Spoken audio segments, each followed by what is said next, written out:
السلام عليكم ورحمة الله. النهاردة إن شاء الله هرسم باترون جونيلا بكالونة من خط نصف الأمام.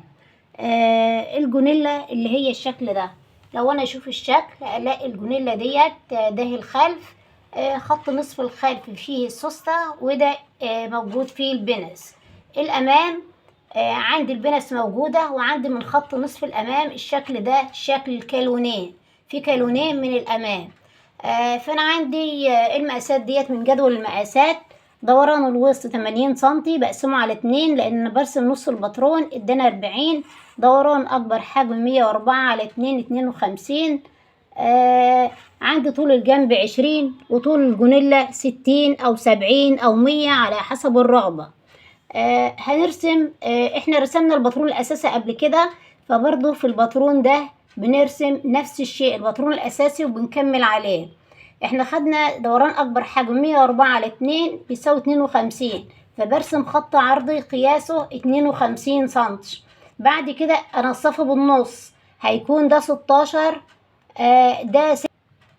ده 26 وده 26. لكن الأمام بيكون أكبر من الخلف ب1 سنتي، فهيكون الأمام 27 والخلف 25. وقلنا ليه زيادة 1 سنتي؟ علشان بروز البطن، الأمام بيكون أكبر من الخلف ب1 سنتي. فرسمت الخط اللي بينصف الأمام من الخلف. أجي بعد كده علشان أرسم البنس بتاعة الأمام والخلف.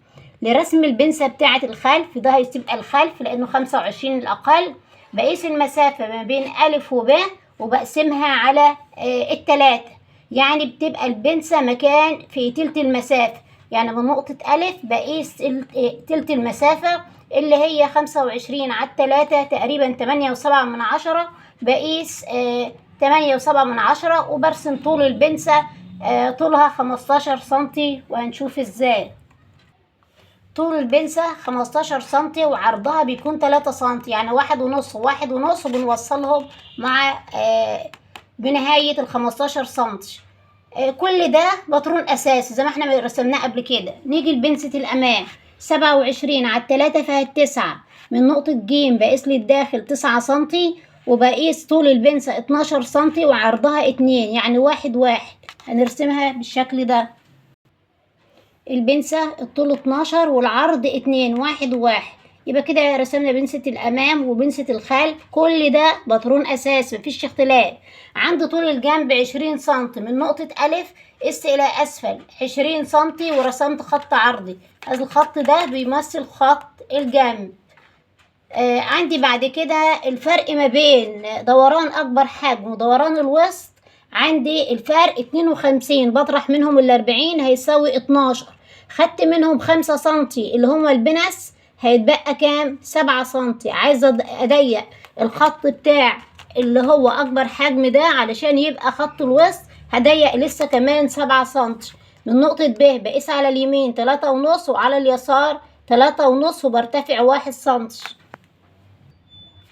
قست على يمين ب 3.5، وعلى يسار ب 3.5، وارتفعت 1 سنتي. ده أساسي علشان تعديل خط الجنب للوسط، ونزلته بدوران كده على مفيش. وبالنسبة للأمام ارتفعت 1 سنتي، وبنزله إن أنا بنزل من نقطة ج 1 سنتي. الأمام بيكون علشان دوران البطن، فلا بيبقى ده أساسي، بنزل 1 سنتي. لو أنا أقول الباترون ده باترون إيه؟ باترون أساسي رسمناه قبل كده. طب إيه الجديد بقى؟ الجديد اللي أنا عندي أشوف الباترون، عندي التوسيع اللي هو من الجنب، وعندي الكالونة. هنوسع من الجنب. التوسيع الجنب اوسع قد ايه؟ يعني على حسب النظر. شكل الباترون اهوت، يا دوبك لو انا هعمله كده صك التوسيع جزء قليل، يعني من 2 ل 3 سنتي. انا هوسع من الجنب 3 سنتي، وهنشوف ازاي. عندي الخط ده هو الخط الفاصل ما بين الخلف والامام. بقيس على يمينه توسيع للامام 3 سنتي، وعلى يساره توسيع للخلف 3 سنتي، وهنوصلهم بايه؟ بنهاية خط الجنب. وسعت 3 سنتي للأمام والخلف على يمين ويسار الخط الفاصل. الخط ده بقى اصبح خط الجنب بتاع الخلف، وده اصبح خط الجنب بتاع الامام.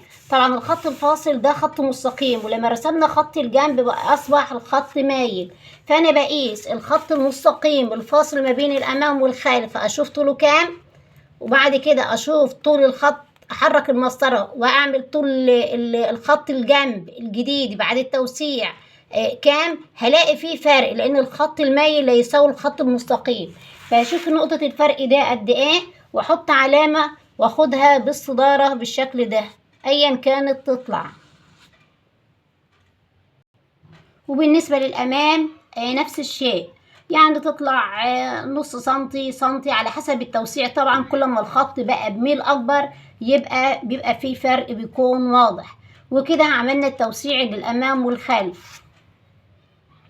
لسه في الباترون شكل الكالونة ديت من الامام، من خط نصف الامام. هشوف انا عندي الباترون خط نصف الامام، وهرسم مقدار الكالونة بيكون مقدارها حوالي ما يزيدش عن 20 سنتي، 20 22 24 في الحدود كده، ما تزيدش عن 24. فانا هعملها 20 سنتي. بما ان انا برسم نص الباترون، فانا هقيس طبعا ده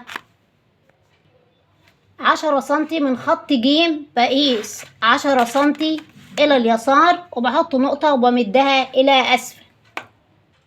يبقى مقدار الكالونة كاملة 20 سنتي، انا هرسم نص الكالونة فاقوم قايساها 10 سنتي، دي مقدار نص الكالونة.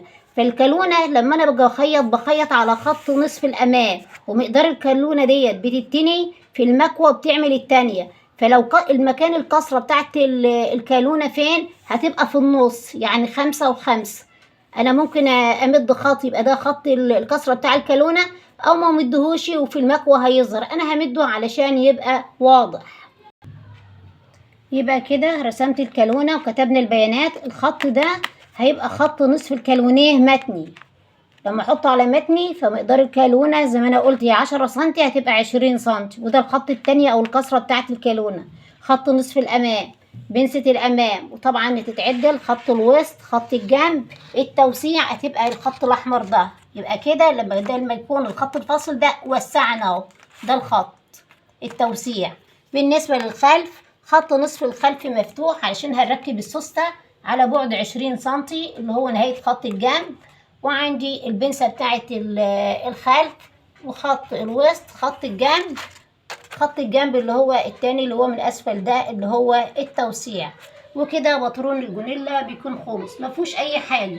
انا اكون حافظة الباترون الاساسي في اي موديل مهما كان شكله ارسمه بسهولة، مفيش اي اختلاف. واي مقاس عندي ارسمه، يا دوبك انا بعمل النص وبشوف الفرق ايه، وبعمل التقسيم وبظبط الباترون. الجونيلا بصراحة سهلة جدا وبسيطة وما فيهاش اي حاجة ولا الجونيلا الباترون الاساسي، اي موديل الجونيلا الكالوش، الدبلو كلوش، اي جونيلا ما فيهاش اي حاجة، بسيطة جدا. احنا نفهم الطريقة واي موديل ارسمه على طول بسهولة. وكده اكون انتهيت، والسلام عليكم ورحمة الله وبركاته.